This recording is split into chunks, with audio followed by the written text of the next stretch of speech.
What's up, everybody? Blazing here. Welcome back to another Raid Shadow Legends video, and we got a new fusion. And I don't know if you skipped the last one, you're probably gonna skip this one. But let's take a look at the kit and let's see what it's got. But we got Ishiyama the Immovable, right? Looks pretty cool for a Shadowkin.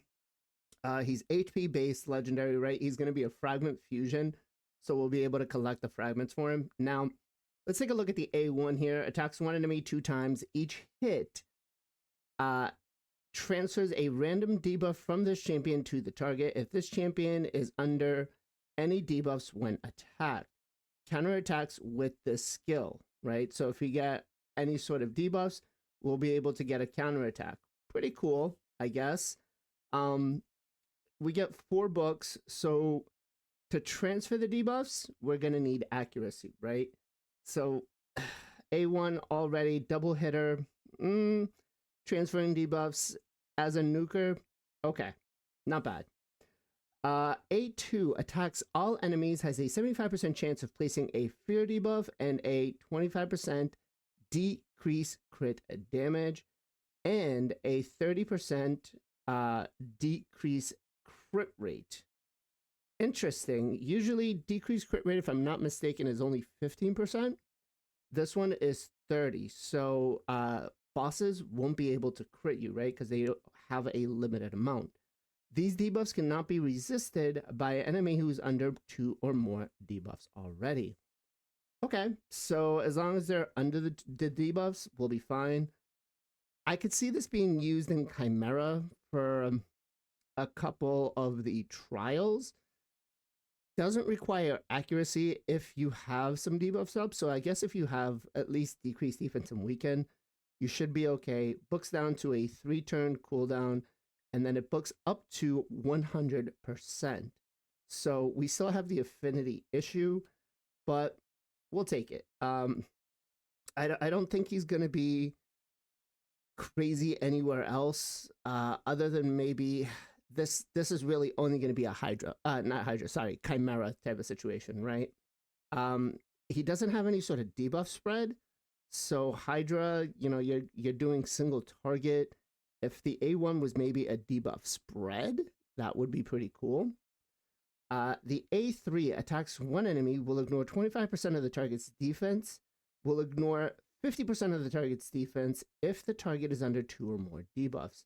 So he does bring some debuffs himself. Granted, you're gonna have to build them with some accuracy if you don't already bring in some debuffs, which again, as long as we're bringing like a Lydia in, we'll be perfectly fine. Places a block damage buff on this champion for 2 turns. If this attack kills an enemy, books down to a 3-turn cooldown with 3 books. Honestly,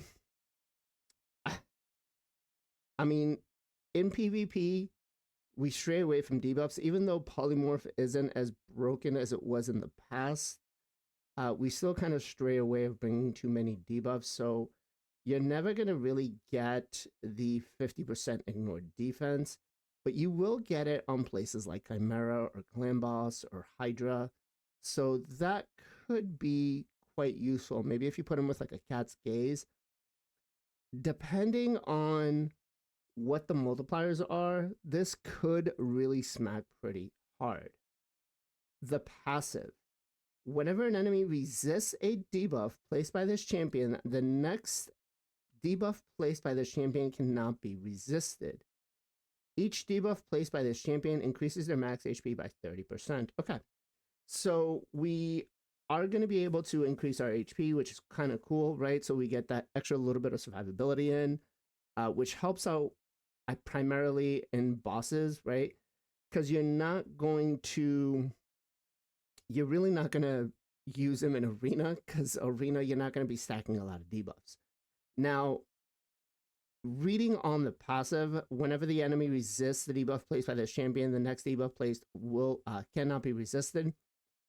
This will actually work pretty nicely for Chimera as long as we plan it properly, right?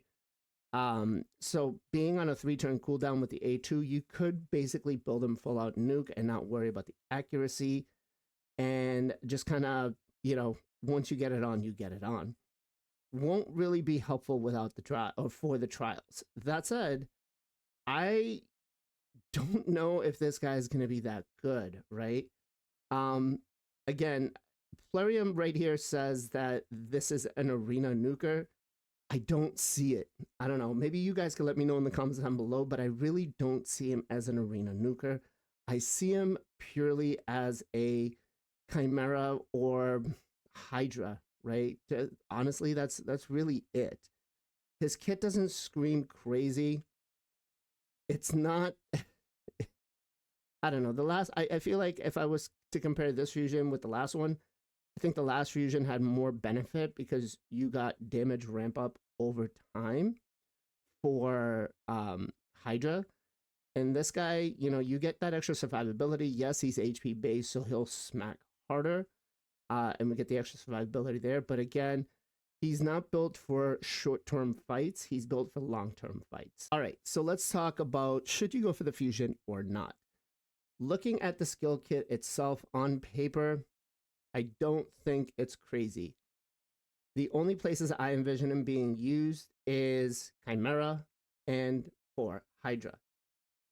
And that is honestly more because he is built for long-term fights, right? The passive, you need to stack up some debuffs to be able to go ahead and get that extra 30%.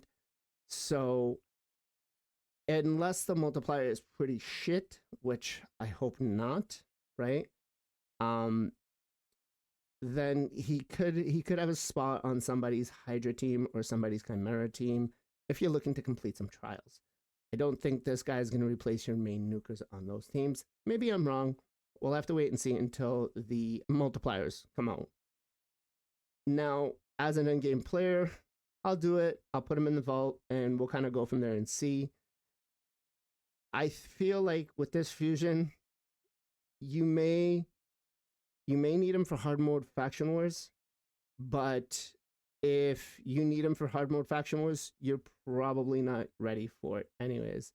Unless it requires trials, right? Because he does have a fear and decreased crit damage and decreased crit rate. Now, there are some other champions in the same faction that do provide those. Riho comes to mind. Riho is a void legendary and was a guaranteed, I want to say, for like 80 voids back in the day. So if you picked her up, you're not going to lose much. Should you go for this fusion or not? Unless you're a catch 'em all mentality, I don't think you're going to miss anything out. I think skipping this guy isn't going to be a bad idea. He's not a limited time champion. You could save your resources, especially since they did this Titan Path event for us, which, by the way, Plarium, really shitty that we have to go for this 5-star soul for the login champion with heavy resources, right? Just saying. With that in mind, guys, let me know in the comments down below. Do you plan to go for this fusion or not? Will you be skipping him? I know, again, a lot of you just go for these because it's a catch 'em all mentality. But at 12 books and the resources this guy is going to need, I mean, he could be worth some CVC points, I guess, right? Join us every Sunday, 2 p.m. EST for the Knights of Teleria podcast, where we dive into the world of Raid Shadow Legends, discussing everything from free-to-play strategies to pay-to-win insight, and covering the journey from early to mid-game. Whether you're a newbie or a seasoned player, we have something for everyone. Don't miss out on the Knights of Teleria podcast, the only podcast for Raid Shadow Legends. As always, much love, much appreciation. Be safe, be well, be good to each other, and I'll catch you guys next time.